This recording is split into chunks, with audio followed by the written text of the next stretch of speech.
우리가 계속해서 사도신경의 내용을 살펴보고 있습니다.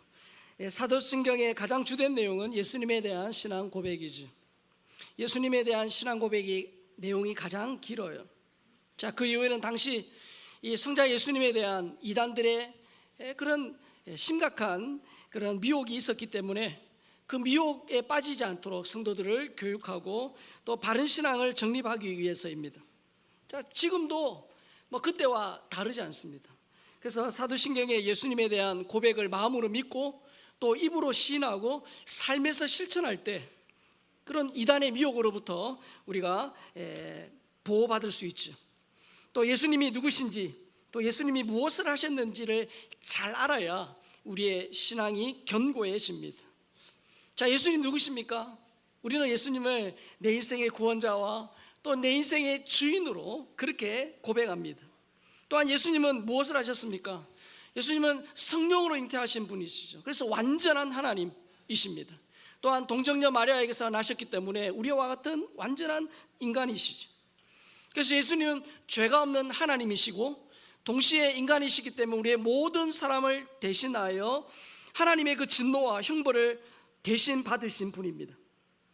빌라도가 통치하는 그 시대, 그 상황에서 고난을 받으셨죠. 그래서 예수님의 찔림은 내 허물 때문이고 예수님의 상함은 내 죄 때문입니다. 예수님이 징계를 받음으로 내가 샬롬, 내가 평화를 누리게 됐고 예수님의 채찍에 맞음으로 내가 고침을 받았지요. 예수님은 십자가에서 인간이 당할 수 있는 가장 큰 육체적인 고통, 정신적인 고통, 영적인 고통을 받으시고 돌아가셨습니다. 그 예수님의 십자가 죽음으로 영원한 지옥의 저주와 형벌이 사라진 거예요. 자, 그런데 예수님은 십자가의 죽음으로 끝난 것이 아니라 죽은 자 가운데서 사흘 만에 다시 살아나셨습니다. 그리고 예수님의 이 부활로 예수님이 신성을 가진 하나님이셨다, 하나님의 아들이다라는 것이 증명이 된 거죠. 또한 예수님의 부활로 우리의 죽음이 우리를 의롭다 하시는 대속의 죽음이다. 그래서 예수님이 십자가에 죽으심으로 우리의 모든 죄가 용서되었다라는 것이 증명이 됐습니다. 뿐만 아니라 예수님의 부활로 우리의 육체의 죽음이 끝이 아니다. 우리가 이 땅에서 호흡이 끊어지면 그것이 끝나는 것이 아니라 예수님처럼 더는 썩지 않고 더는 죽지 않는 그런 영원한 몸으로 부활할 것이라는 것이 증명이 되었습니다. 자, 오늘은 그 예수님에 대한 신앙 고백 5번째 시간입니다. 자, 따라해 보겠습니다. 하늘에 오르사 전능하신 하나님 우편에 앉아 계신 예수님을 믿습니다. 자, 여러분, 예수님의 십자가 죽음은 지금으로부터 2000년 전 그 팔레스타인 땅에서 일어났던 일이에요. 자, 그러면 예수님은 앞으로 재림하시기까지 과연 어디에서 무엇을 하고 계실까? 이 질문에 대한 해답이 오늘 살펴볼 내용입니다. 자, 우리는 매주 예배 때마다 이렇게 고백하잖아요. 오늘도 우리 고백했어요. 하늘에 오르사 전능하신 하나님 우편에 앉아 계시다가, 그렇게 우리가 고백을 했죠. 자, 그러면 이 고백의 의미가 뭐냐는 거예요. 하늘에 오르사는 즉 이 승천의 의미는 뭐냐, 그리고 하나님 우편에 앉아 계신다는 건 무슨 뜻이냐를 살펴보겠습니다. 자, 먼저 예수님의 승천이죠. 예수님은 부활 후 40일째 되는 날 감람산에서 승천을 하셨어요. 하늘로 가셨어요. 자, 그런데 이 예수님의 승천은 이미 구약 성경에서 예고되어 있을 뿐만 아니라 예수님 자신도 승천에 대한 예고를 하셨습니다. 자, 시편 68편 18절입니다. 주께서 높은 곳으로 오르시며 사로잡은 자들을 취하시고 선물들을 사람들에게서 받으시며 반역자들로부터도 받으시니 여호와 하나님 그들과 함께 계시니 때문이로다. 여기 보니까 주께서 높은 곳으로 오르시며, 이것이 예수님의 승천을 암시하는, 예고하는 그런 구절이죠. 여러분, 우리 이미 살펴본 것처럼 예수님의 생애는요, 이미 구약 성경에서 예수님이 오시기 훨씬 전에 예수님의 탄생, 예수님의 고난, 예수님의 죽음, 부활, 그리고 승천까지도 이미 예고되어 있던 그런 구약 성경의 성취입니다. 뿐만 아닙니다. 부활하신 예수님도 제자들에게 자신의 승천을 예고하시죠. 요한복음 20장 17절입니다. 그래서 이르시되 나를 붙들지 말라. 내가 아직 아버지께로 올라가지 아니하였노라. 너는 내 형제들에게 가서 이르되 내가 내 아버지 곧 너희 아버지 내 하나님 곧 너희 하나님께로 올라간다 하라 하시니. 예수님 말씀하세요. 내 하나님 곧 너희 하나님께로 올라간다.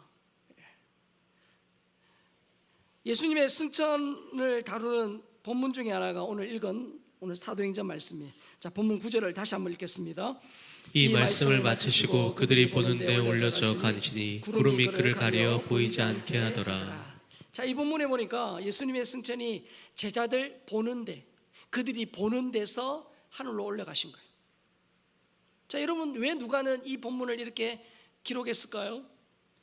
예수님의 십자가 고난과 죽음과 부활이 실제 사건이듯이 예수님의 승천도 신화나 어떤 조작된 이야기가 아니라 역사적으로 실제 일어난 역사적 사실이다라는 걸 강조하는 겁니다.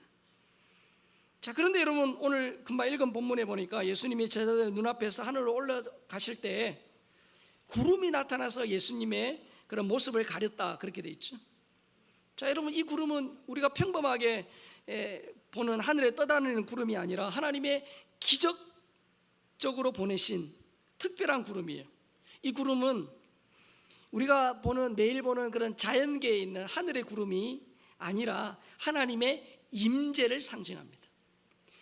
구약시대의 이스라엘 백성들, 출애굽한 이스라엘 백성들이 광야에 있을 때에 낮에는 구름기둥, 밤에는 불기둥이 그들을 안전하게 지켜주셨고, 또 구름기둥, 불기둥이 그들을 길잡이가 된 거예요.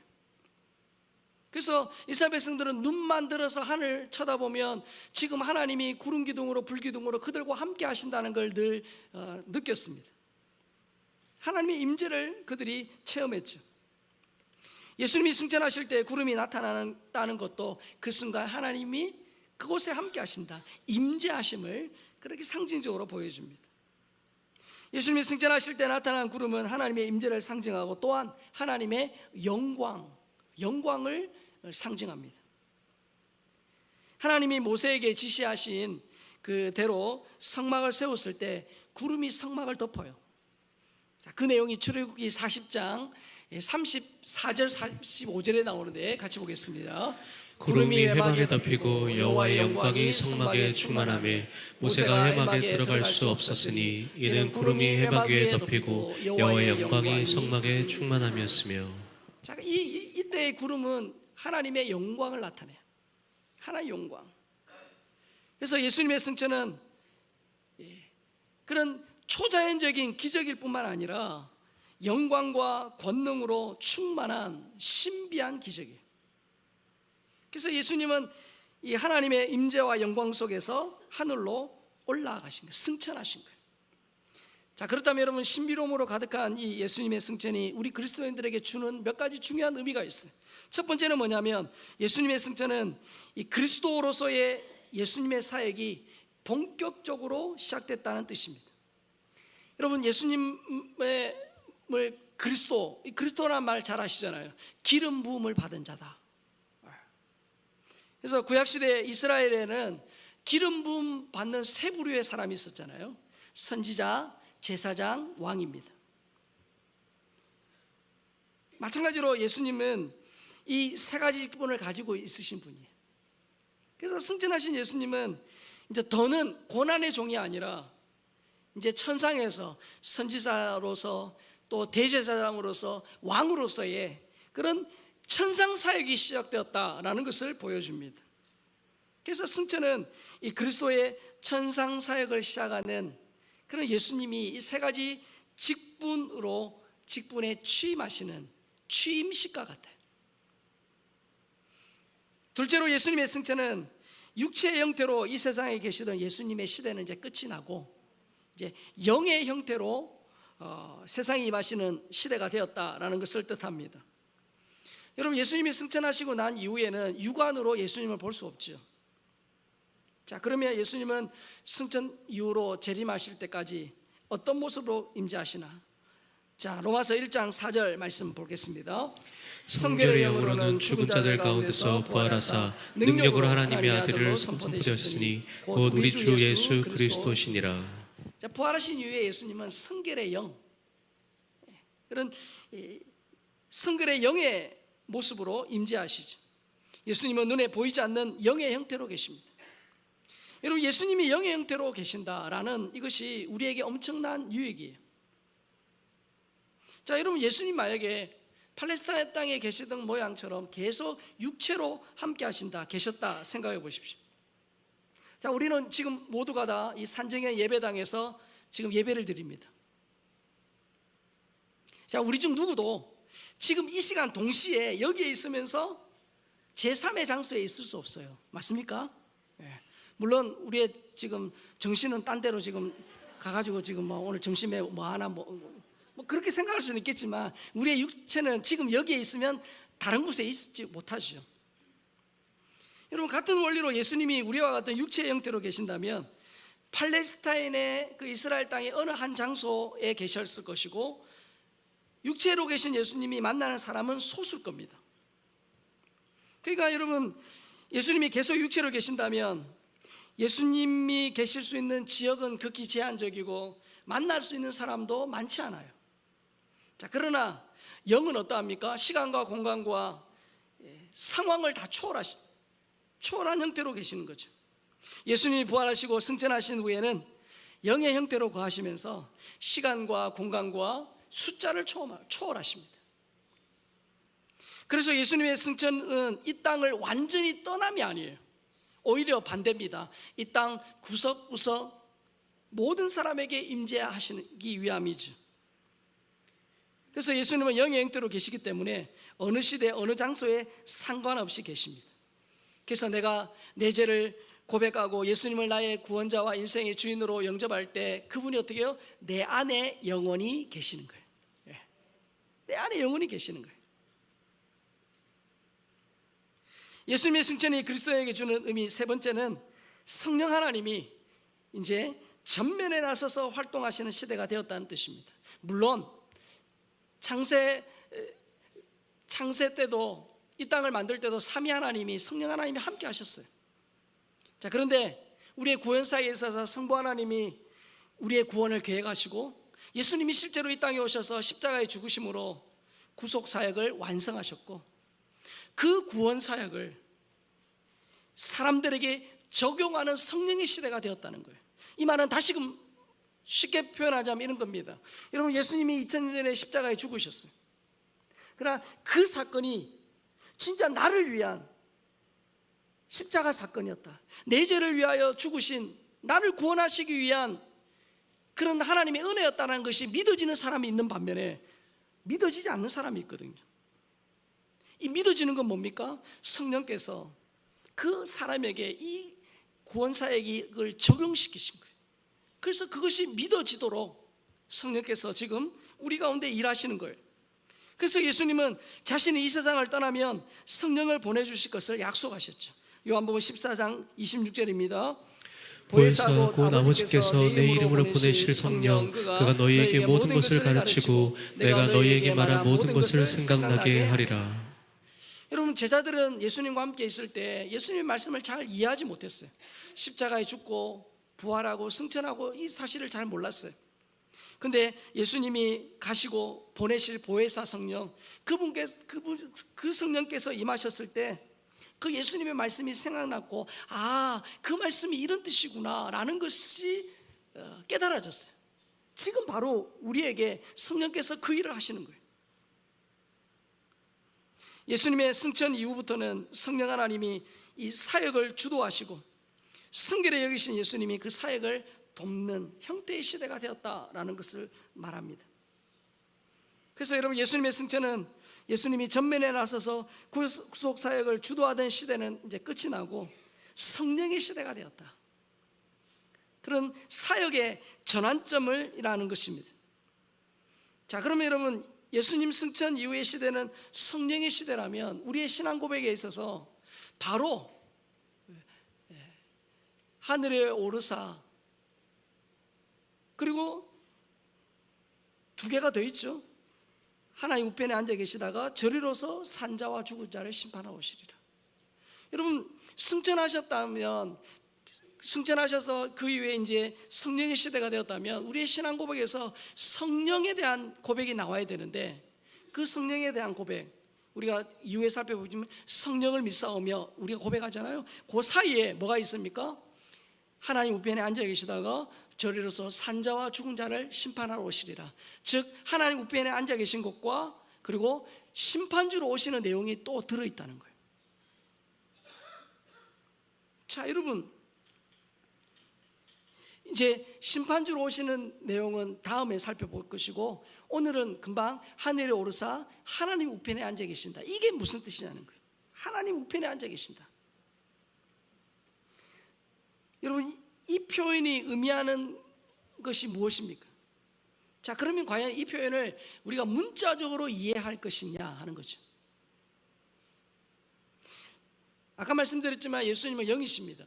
우리처럼 어떤 지체가 있는 게 아니죠. 그래서 앉거나 눕거나 뭐 일어서는 이런 게 하지 않았어요. 자, 그럼에도 불구하고 전능하신 하나님 우편에 앉아 계신다라고 표현하고 있습니다. 자, 이게 뭘 의미하냐는 거죠. 이것은 바로 여러분 학교 다닐 때 신화 소설 배우실 때 의인법 이런 거 배우셨잖아요. 그 의인법적인 표현이에요. 하나님을 인간에 비유하여 우리로 하나님을 더 잘 이해하도록 표현하는 방식, 그것을 신학적으로 신인 동영론적 표현법이다, 그렇게 말합니다. 예를 들면 이런 거죠. 하나님은 영이시기 때문에 우리처럼 뭐 지체가 없으세요. 자, 그런데 성경을 여러분 읽어보시면 이런 말이 나와요. 하나님의 손과 귀, 하나님의 얼굴, 하나님의 눈동자, 이런 말이 나와요. 그러면 하나님이 우리처럼 얼굴이 있고 손과 발이 있고 귀가 있는가, 입이 있는가? 그렇지 않은데 하나님 그런 분이 아니신데 우리가 잘 이해하도록 하신 거예요. 자, 이사야 59장 1절에 보면 여호와의 손과 귀라는 표현이 나오죠. 같이 읽어보겠습니다. 여호와의 손이 짧아 구원하지 못하심도 아니요 귀가 둔하여 듣지 못하심도 아니라. 여호와는 손과 귀가 있는 분 아니시지만 어떻게요? 손이 짧아서 구원하지 못하는 분이 아니고 귀가 둔해 듣지 못하는 분이 아니다. 하나님은 다 듣고 계신다라는 걸 표현하는 거예요. 그리고 시편 42편 2절에 보면 하나님이 마치 인간처럼 얼굴이 있는 분으로 표현했어요. 같이 읽읍시다. 내 영혼이 하나님 곧 살아계시는 하나님을 갈망하나니 내가 어느 때에 나아가서 하나님의 얼굴을 배울까? 내가 어느 때 가서 하나님 얼굴을 배울까라고 고백을 하죠. 그리고 신명기 32장 10절에 보면 하나님이 우리처럼 눈동자가 있는 분으로 그렇게 묘사합니다. 시작. 여호와께서 그를 황무지에서 짐승이 부르짖는 광야에서 만나시고 호위하시며 보호하시며 자기의 눈동자같이 지키셨도다. 하나님 우리를 보호하시고 지키시는데 어떻게 해요? 자기의 눈동자처럼 하나님이 눈동자처럼 우리를 보호하신다, 그렇게 말씀하는 거예요. 자, 여러분, 이거는 하나님이 우리를 지키신다라는 것보다 훨씬 더 우리가 잘 이해하도록 하기 위함이에요. 자, 여러분, 하나님을 인간에 비유하여 말씀하신 것은 인간이 그 눈에 보이지 않는 하나님을 잘 이해하기 위함이에요. 예수님이 하나님의 보좌 우편에 앉았다라는 것도 그런 차원에서 우리가 보셔야 돼요. 여러분, 지상의 보좌, 즉 여러분 사극 보시면 우리 임금이 앉아 있는 자리를 뭐라고 해요? 용상, 그리고 제국을 다스리는 한 나라의 왕이 앉아 있는 그런 자리가 있잖아요. 여러분, 그 자리에 앉아 있다는 건 뭘 의미합니까? 그 나라와 그 제국을 다스리는 왕이라는 뜻이잖아요. 왕의 보좌. 마찬가지입니다. 이 하나님이 천상의 하늘 보좌에 앉아 계시다는 것은 하나님이 이 우주 만물을 다스리는 분이라는 거예요. 그리고 우편은 권능과 영광의 자리예요. 그러니까 예수님이 하나님의 그 보좌 우편에 앉으셨다는 것은 하나님이 통치하시는 이 권능과 영광의 자리에 함께 하신다는 뜻입니다. 지금도 예수님은 승천하신 후에 이 권능과 영광의 자리에서 온 세상을 다스리고 계시는 거예요. 온 세상을 다스리는. 자, 여러분 생각해 보세요. 이 사도신경이 만들어졌던 그 시기는 지금 우리와는 비교되지 않을 정도로 예수 믿는 사람들에 대한 핍박이 엄청났던 시대입니다. 그래서 마치 로마의 황제가 온 땅을 다스리는 것 같고, 그들이 예수 믿는 사람들을 잡아 죽이고 그들을 핍박하는 그 시대에 하나님이 마치 하늘에서 그냥 수수방관 뒷짐지고 계시는 것 같은 그런 답답함과 안타까움이 있는 그 시기에 그들이 이 고백을 하면서 하늘에 오르사 전능하신 하나의 우편에 앉아 계신 예수님을 생각할 때, 아, 그렇지, 우리의 현실은 힘들고 어렵고 마치 하나님이 안 계시는 것처럼 보이지만 하나님은 지금 하늘에 계시고 하나님 우편에 앉으셔서 지금도 어떻게 해요? 이 나라를 다스리시고 우리를 다스리시는 분이다라는 고백이 이 속에 담겨져 있는 거예요. 여러분, 이 고백을 할 때 그 힘든 성도들의 마음속에 어떤 확신이 있겠어요? 아, 하나님이 다스리고 계신다. 이 로마의 황제가 아니라 하나님이 다스리고 계신다 라는 고백이 그들에게서 나오는 거예요. 뿐만 아니라 또 중요한 의미가 있어요. 여러분, 예수님이 십자가 사역을 완성하시고 하늘에 올라가셨죠. 이제 사명을 다 완수하셨으니까 하나님 그 보좌 우편에 앉으셔가지고 안식하시면서 우리 성도들이 드리는 예배를 그냥 수동적으로 받으시면서 계실까? 아니에요. 정말 중요한 그 일을 또 하시는데, 자, 그 내용이 로마서 8장 34절입니다. 같이 읽겠습니다. 누가 정죄하리요? 죽으실 뿐 아니라 다시 살아나신 이는 그리스도 예수시니 그러나 하나님 우편에 안 계신 자요 우리를 위하여 간구하시는 자시니라. 예수님은 지금도 하나님 우편에서 우리를 위해 간구하는 분이시에요. 그래서 그 당시에 핍박받는 그리스도인들이 하늘로서 전능하신 하나님 우편에 계시다가 이 고백을 할 때, 아, 그렇지, 하나님이 지금도 이 우주 만물, 우리를, 이 땅을 다스리시지. 그러면서 동시에 지금도 우리를 위하여 어떻게 해요? 기도하시는 분이시지. 그런 마음의 확신과 그런 위안을 받았다는 거지.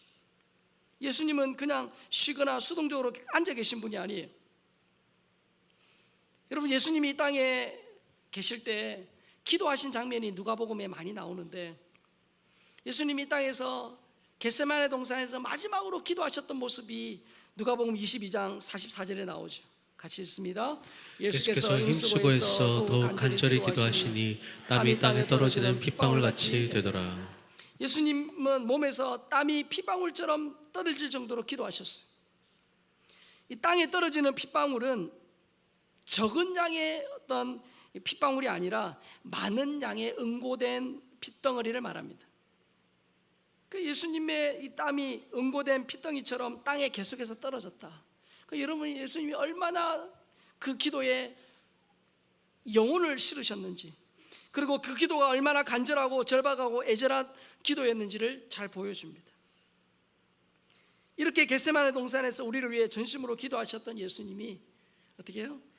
천상에서 우리를 위해 기도하고 있다는 거예요.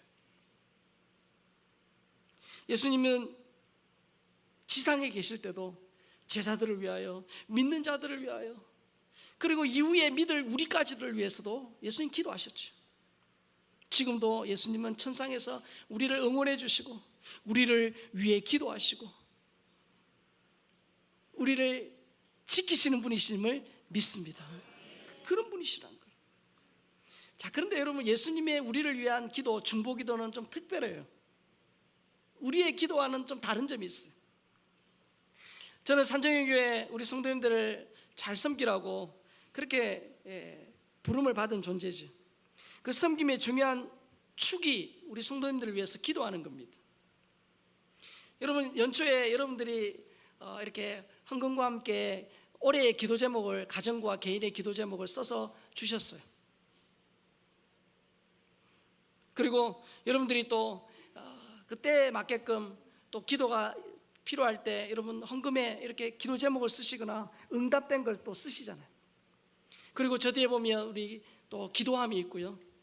제가 또 신방을 하거나 또 우리 목자나 우리 성도님들이 알려주시는 기도 제목, 또 수시로나 또 위급하게 주시는 기도 제목, 이런 것들을 제가 이 기도 제목을 다 정리해 가지고 여기 딱 이게 탭에 딱 들어 있거든요.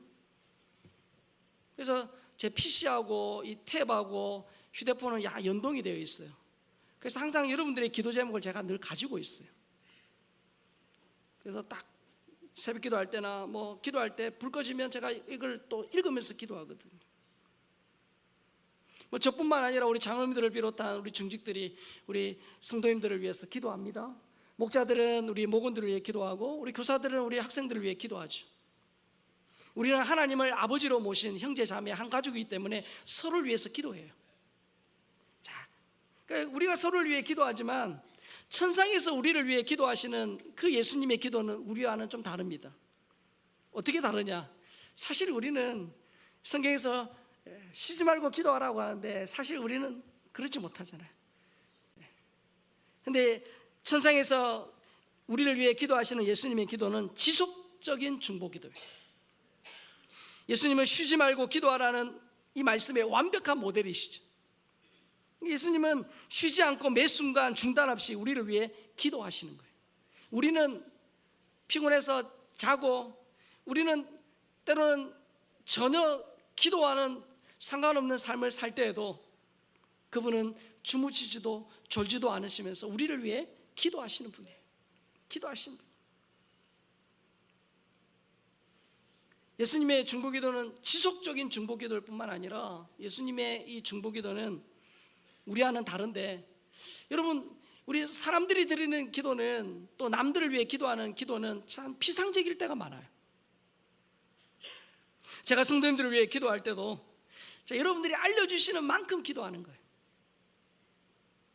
또 제가 아는 상황에서 기도하는 것이고, 또 제가 체험한 범위에서 저분이 저렇게 힘들겠구나, 어렵겠구나 라는 것을 생각하면서 기도하지만 100% 이해는 못해요. 그런데 예수님은 저와 다르시죠. 예수님은 온전한 인간으로 이 땅에 오셔서 그 죄의 절망과 그 어둠을 아십니다. 인간의 희노애락을 아시고 죽음의 공포까지도 다 경험하신 분이에요. 그래서 예수님의 우리를 위한 기도는 우리의 상황을 완벽히 아시는 전지하신 중보기도예요. 자, 히브리서 4장 15절입니다. 같이 읽겠습니다. 우리에게 있는 대제사장은 우리의 연약함을 동정하지 못하시리가 아니요 모든 일에 우리와 똑같이 시험을 받으시니로되 죄는 없으시니라. 그분은 우리와 똑같은 인간이시기 때문에 우리가 인간이 경험하는 모든 것들을 체험하신 분이에요. 그러면서 그분은 죄가 없는 하나님이시기 때문에 우리의 상황을 100% 아세요. 아니, 나보다 나를 더 잘 아시죠.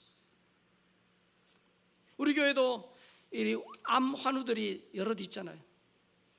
제가 그분들을 위해 간절히 기도하지만 그분들의 마음을 다 몰라요. 우리 가운데 재정적인 어려움이 있고 우리 자녀 때문에 힘들어하는 분들이 계세요. 100% 제가 다 이해는 못해요. 그러나 우리 예수님은 병상에서 두려워 떠는, 또 수술을 앞둔 성도들의 그 마음을 아세요. 우리 암 환우들의 병원에 갈 때마다 또 검사 결과가 나오기를 기다릴 때 그 초조한 마음을 우리 주님은 아십니다. 자녀들의 문제 때문에 한숨 쉬는 성도의 그 상황을 아시는 거예요. 경제적인 어려움, 또 가정의 이 앞으로 진로, 또 우리 자녀들의 진로, 내 인생의 노후, 뭐 그런 두려움들, 우리가 경험할 수 있는 모든 부분을 주님은 아신다는 거예요. 그분은 전지하시기 때문에 내 모든 상황을 아세요. 예수님은 전능하신 분이시기 때문에 나의 상황과 형편과 기분과 마음까지도 다 아시는 거예요. 다 아시고 그 상황에 맞게끔 우리를 위하여 기도하고 계시는 거예요. 그래서 여러 가지 어려움을 잘 이겨내고 문제와 고난이 오히려 축복이 되도록, 오히려 그 문제와 어려움 때문에 하나님 앞에 더 가까이 가고 그 문제 때문에 기도하다가 주님을 만나고 살아계신 하나님이 내 인생을 오늘도 붙들고 계시다는 분명한 믿음을 가지게 하시는 분이 우리 주님이시죠. 그래서 우리를 위해 기도하시는 예수님이 있기 때문에 아까 우리가 인사한 것처럼 나도 행복한 사람이요, 예수 믿는 옆에 분들도 행복한 사람이에요. 그런 의미에서 행복하다는 거예요. 여러분, 예수님이 하늘에 오르사 전능하신 하나님 우편에 앉아 계시다는 이것은 크게 두 가지였잖아요. 하나님이 이 땅을 지금도 다스리신다. 그리고 하나님이 우리의 상황을 다 아시고 우리를 위해 기도하신다. 여러분, 이 확신이 있을 때 지금 네로의 또 로마 황제의 그 핍박을 받는 성도들이 이 사실을 고백하면서 그들이 어떻게 합니까? 힘과 용기를 얻은 거예요. 여러분, 마찬가지입니다. 그들에게 역사하셨던 주님이 지금도 동일하게 역사하시는 거예요. 우리가 오늘 로마서 8장 34절에서 30절 이 말씀을 우리가 다시 힘차게 읽으면서 이번 한 주간도 또 이 말씀 붙들고 그렇게 살았으면 좋겠습니다. 같이 읽겠습니다. 누가 정죄하리요 죽으실 뿐 아니라 다시 살아나신 이는 그리스도 예수시니 그는 하나님 우편에 계신 자요 우리를 위하여 간구하시는 자시니라. 누가 우리를 그리스도의 사랑에서 끊으리요 환난이나 공고나 박해나 기근이나 적신이나 위험이나 칼이랴. 기록된 바 우리가 종일 주를 위하여 죽임을 당하게 되며 도살당할 양같이 여김을 받았나이다 함과 같으니라. 그러나 이 모든 일에 우리를 사랑하시는 이로 말미암아 우리가 넉넉히 이기느니라. 아멘. 하나님 우편에 계시며 이 땅을 지금도 다스리시고 우리를 가장 잘 아시는 그분이 우리를 위해 기도하신다는 이 사실, 이 주님 의지하고 이번 한 주간도 우리의 가정과 또 학교와 직장과 세상에서 넉넉히 이기는 우리 모든 죄 백성들 될 수 있기를 예수님의 이름으로 축복합니다.